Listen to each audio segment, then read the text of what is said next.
रविकांत तुपकर आता 5 एप्रिलला उमेदवारी अर्ज भरणार आहेत। रविकांत तुपकर अपक्ष निवडणूक लढवणार आहेत आणि हजारो कार्यकर्त्यांसह शक्ती प्रदर्शन करत ते उमेदवारी अर्ज सुद्धा भरतील। तर महत्त्वाची बातमी आपण सध्या पाहतोय रविकांत तुपकर यांच्या संदर्भातली। ते सध्या 5 एप्रिलला उमेदवारी अर्ज भरणार असं सध्या समोर येत आहे आणि या संदर्भात माहिती देत आहेत आमचे प्रतिनिधी संदीप वानखेडे सध्या आपल्या सोबत आहेत। संदीप, रविकांत तुपकर आता 5 एप्रिलला उमेदवारी अर्ज भरणार अशी माहिती मिळते, अपक्ष म्हणून ते निवडणूक लढवणार आहेत।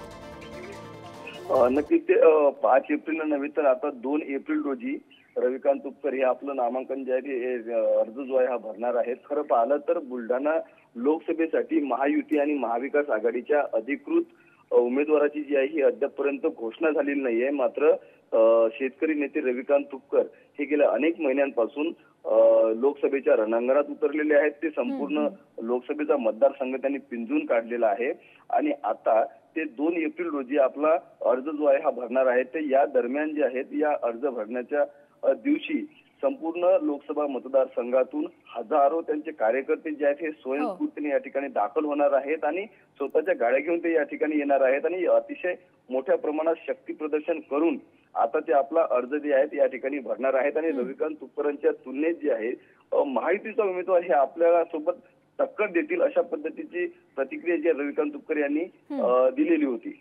बरोबर, नक्कीच संदीप, धन्यवाद दिलेल्या या माहितीसाठी।